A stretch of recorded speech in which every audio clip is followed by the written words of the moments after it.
Alors vous avez ici le Là, chef du protocole. J'annoncerai, donc c'est lecture de l'appel par la conseillère départementale jeune. Très bien. Ensuite, il y a le chant des partisans fait par Musicori, Ouais. et donc on chantera. On accueille donc messieurs les sénateurs Paco et Bacher, la conseillère régionale Manuel Martin, la conseillère départementale Corino, Conseiller départemental. président du PNR. Patrice Marchand. Le gouvernement français, après avoir demandé l'armistice, connaît maintenant les conditions dictées par l'ennemi. Moi, général de Gaulle, actuellement à Londres, j'invite les officiers et les soldats français qui se trouvent en territoire britannique ou qui viendraient à s'y trouver, avec leurs armes ou sans leurs armes. J'invite les ingénieurs et les ouvriers spécialisés des industries d'armement qui se trouvent en territoire britannique ou qui viendraient à s'y trouver à se mettre en rapport avec moi. Quoi qu'il arrive, la flamme de la résistance française ne doit pas s'éteindre et ne s'éteindra pas.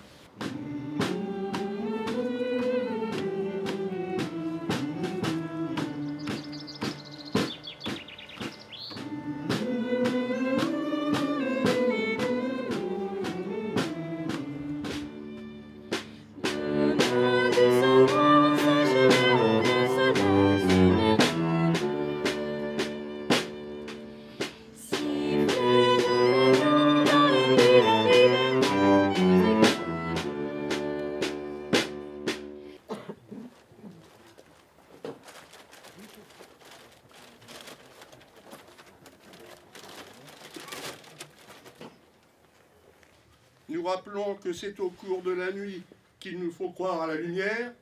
Cette voix, véritable message d'espoir, c'était celle du général de Gaulle. Elle allait redonner sa fierté au peuple français en lui montrant le chemin de la victoire. Dans la matinée du 18 juin 1940, le général de Gaulle rédige des mots qui font corps avec notre histoire. Il est 18 heures lorsqu'il les prononce. Dans la soirée, ces paroles irrévocables franchissent la Manche et sèment les graines de l'espérance. Nous entendons parfois que plus le temps passe, plus les souvenirs de guerre sont lointains et plus il serait inutile de les ressasser. Nous entendons aussi que ces cérémonies ne servent qu'à perpétuer une tradition, mais une tradition en perte de vitesse qui n'aurait plus beaucoup de sens aujourd'hui. Nous entendons enfin, parfois, qu'il serait plus judicieux de célébrer la vie plutôt que de pleurer sur nos morts. Je pense exactement le contraire. Je vais vous raconter un fait de guerre survenu il y a 80 ans et vous entendrez l'écho de cette histoire résonner jusqu'à aujourd'hui et vous conviendrez que cette histoire est criante d'actualité. Le 7 juin 1940, le capitaine Charles Ntchoréré du 53e régiment d'infanterie coloniale mixte sénégalais est assassiné par les Allemands après avoir défendu le bourg d'Erennes dans la Somme, pas très loin d'ici, pour couvrir la retraite française. Ayant tenu tête à l'ennemi pendant 3 jours, le capitaine Ntchoréré se rendit pour épargner la vie des 15 derniers hommes valides de sa compagnie, sur 120 au départ. Les Allemands trièrent les prisonniers selon leur couleur de peau. Ntchoréré fut regroupé avec une dizaine de Noirs. Ntchoréré refusa cette ségrégation et fit valoir sa qualité d'officier français. Malgré les protestations de ses camarades blancs et noirs, il fut abattu sur place d'une balle dans la nuque et son corps écrasé sous les chenilles d'un panzer. Il avait 43 ans. Le même jour, son fils, le caporal Jean-Baptiste Ntchoréré, du 2e régiment d'infanterie coloniale, fut mortellement blessé à Rémiancourt. Il succomba le lendemain et fut enterré dans cette commune de la Somme. Quelques mois plus tôt, le 26 août 1939, le père avait écrit cette lettre à son fils. « Mon fils, j'ai sous les yeux ta dernière lettre, et comme je suis fier d'y retrouver cette phrase. quoi qu'il arrive, je serai toujours prêt à défendre notre patrie, la France. Merci mon enfant de m'exprimer ainsi ces sentiments qui m'honorent en toi. La vie, vois-tu mon fils, est quelque chose de cher. Servir sa patrie, même au péril de sa vie, doit toujours l'emporter. J'ai une foi inébranlable dans le destin de notre chère France. Rien ne la fera succomber. Et s'il le faut, pour qu'elle reste grande et fière, eh bien, qu'elle prenne nos vies. Au moins, plus tard, nos jeunes frères et nos neveux seront fiers d'être français. Ils pourront lever la tête sans honte en pensant à nous. Aujourd'hui, en juin 2020, soit 80 ans après les faits, les chaînes d'information nous abreuvent d'images de manifestations, de violences, d'émeutes, de pillages. Selon la vision un peu simpliste que peuvent en donner certains médias, deux clans s'affrontent. Ceux qui défendent les droits des minorités et ceux qui défendent les forces de l'ordre. Alors, à la lumière de l'épisode de 1940 que je viens de vous raconter, quelle lecture peut-on avoir des événements actuels? Eh bien, peut-être qu'il est indécent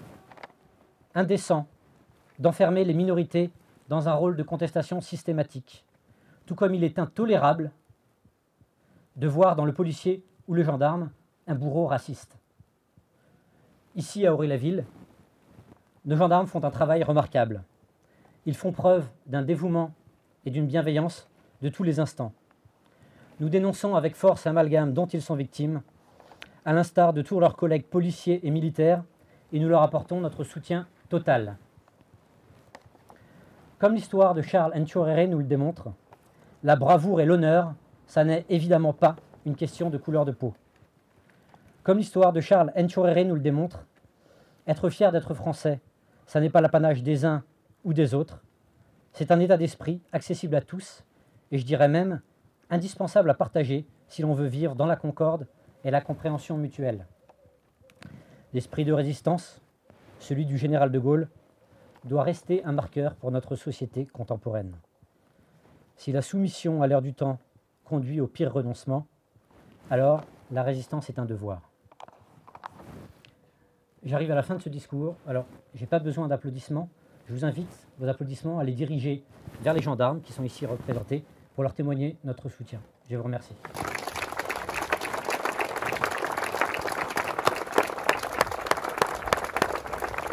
Il y a un message que j'ai rappelé hier sur les bancs du Sénat qu'il faut retenir, qui n'est pas forcément l'appel du 18 juin, mais la version radiophonique que nous avons du 22 juin,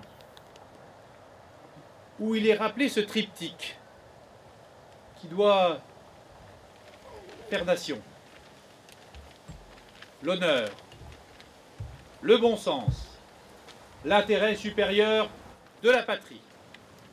Et cet appel du 18 juin, très peu de gens l'ont entendu. Très peu de gens l'ont entendu. Dans cette France qui était pétrifiée par la Blitzkrieg allemande. Très peu de gens l'ont entendu. Et pourtant, c'est aujourd'hui un des textes les plus importants de notre histoire. Comme cela a été dit, il a allumé une petite flamèche d'espérance qui, plus tard, a illuminé le ciel de France. Aux armes, citoyens, formez vos bataillons, marchons, marchons, qu'un sang impur abreuve nos sillons.